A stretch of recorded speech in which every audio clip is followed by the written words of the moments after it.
Kemba Walker is one of the modern NBA's most underrated superstars. Drafted by Charlotte in 2011, he was seen as a potential savior of a franchise that had been run into the ground from the start. In the 2019 offseason, they let him walk in free agency, and he joined the Boston Celtics, where he's contributing to their current success. Speaking of which, I want to go back to the year 2011, because back then, Kemba did something I can only describe as insane.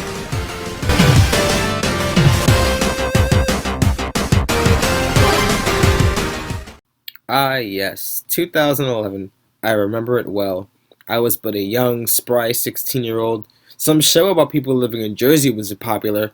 Everyone thought the world was going to end in about a year's time. And Kemba Walker was in his senior year at the University of Connecticut.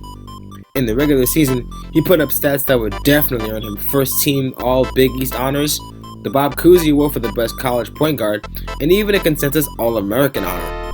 But this isn't about the regular season.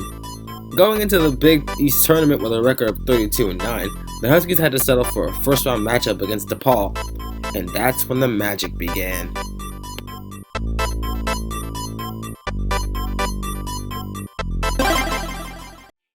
It's March 8th and we've arrived at Madison Square Garden, where the 19th-ranked UConn Huskies have clinched the Big East tournament as the number 9 seed, as they went 9-9 in conference play. Kemba immediately started the fire in the first round, with a light 26 points and an easy win. On to the next, March 9th against Georgetown, and Kemba is still going off. Another 20-plus point performance, another win, and now a matchup against 3rd ranked and number 1 seed regular season champion Pittsburgh. This game felt more like a cool-down game, unless you're Kemba Walker, who ended this game with 24 points and one of the most iconic shots in basketball history.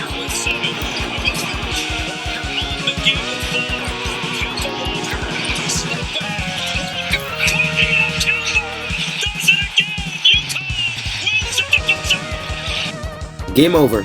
It's on to the semifinal game against Syracuse on March 10th, and once again Kemba is willing his team to victory with a 33-point, 12-rebound performance to win it in overtime and send them into the championship game against Louisville on March 12th, the final day. Kemba finally decided that enough damage was done, putting up just 19 points and dishing out the winning assist. And just like that, the UConn Huskies were Big East tournament champions as the 9th seed.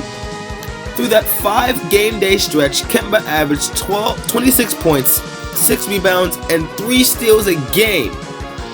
Kemba has his ticket to March, and now it was time for the big dance.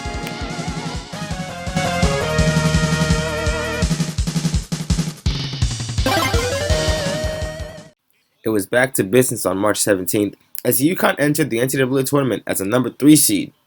Up first, the Bucknell Bison, who have a penchant for upsets in the first round themselves. But Kemba is having none of that. Here you go, 18 points, 12 assists, W. Next, March 19th against the Big East foe Cincinnati, who the Huskies hadn't played all season. Kemba must have heard the word big, because boom, just like that, 33 points, add another win to the column. Their next opponent was seen as their biggest challenge since Pittsburgh in the Big East quarterfinal. It was 6th-ranked San Diego State, who, just had some guy named Kawhi Leonard, Defensive Player of the Year 2 times, 2-time Finals MVP, blows 3-1 leads. Probably not that important. It was a cakewalk. Sure, Kemba scored 36 points, but on top of that, he and teammate Jeremy Lamb combined for a total of 60 points, which flat out dominates Kawhi Leonard's 12 points. By the way, San Diego State scored 67 points in the game themselves. After another 20-point Kemba performance and a close one against Arizona, it was on to the Final Four. Our final stop on this crazy train.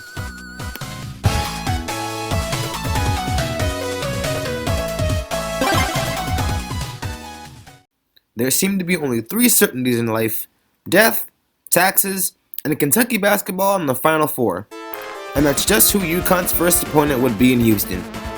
Kemba would do what he does best and has done for the past week, and lead the offensive charge with 18 points, 7 assists, and 6 rebounds to lead the Huskies into the title game against Butler, who came up just short against Duke last year.